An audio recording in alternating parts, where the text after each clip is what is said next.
Siguradong hindi daw uubra ang Denver Nuggets sa Lakers kung magkakaharap daw ang dalawang team sa first round ng playoffs ayon sa isang analyst. Si Reeves daw magiging X-factor ng Lakers. Pero bago yan, kilalanin natin ang mga nanalo ng individual accolades ngayong season.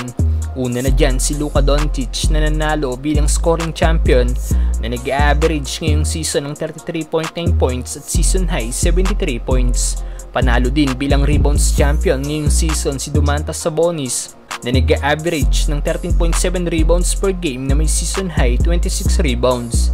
Back-to-back season nga pong nakuha ng big man ng Kings ang nasabing award.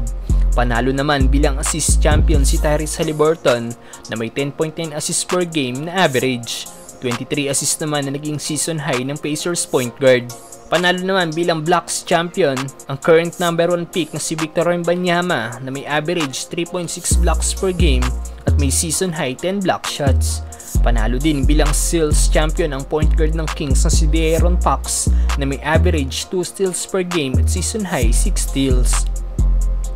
Samantalang siguradong tatalunin daw ng Lakers ang Denver Nuggets once magkaharap ang dalawang team sa first round ng playoffs ayon sa isang analyst. Sa pagkakapanalo ng Lakers kanina, nagtapos sila bilang 8th seed kung saan makakalaban nila ang Pelicans sa play-in tournament para makuha ang 7th spot na pasok sa playoffs, kung saan makakaharap ang defending champion na Denver Nuggets sa unang round.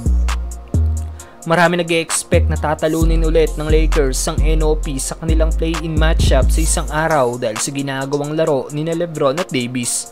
Update din para sa na-injured na si Anthony Davis, walang duda daw na maglalaro siya next game ayon sa Lakers big man.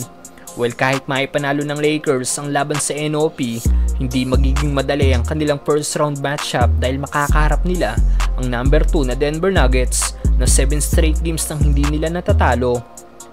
0-4 sila noong West Finals at 0-3 naman ngayong regular season. Kaya para makarating ulit ang Lakers sa West Finals, kailangan nilang pataubin ang reigning NBA champion. Kahit hindi pa natatalo ng Lakers ang Denver ngayong season, tiwala ang analyst na si Skip Bayless na tatalunin ng Lakers ang Denver Nuggets kung magkakaharap ang dalawang team sa first round ng playoffs. Dahil ayon kay Skip, if the Lakers have to play Denver in the first round, I got the Lakers this time. If LeBron can close, Austin Reeves will. Madaming NBA fans na nag-react sa sinabi ni Skip. Ayon sa isang fan, sure daw na mananalo ang Lakers basta healthy lang daw si Anthony Davis. May nagkomento naman na Pelicans daw makakaharap ng Nuggets sa first round dahil tatalunin daw nito ang Lakers. May fans naman na nagsabi na kung makakabalik daw si Vanderbilt, may chance daw ang Lakers sa Denver.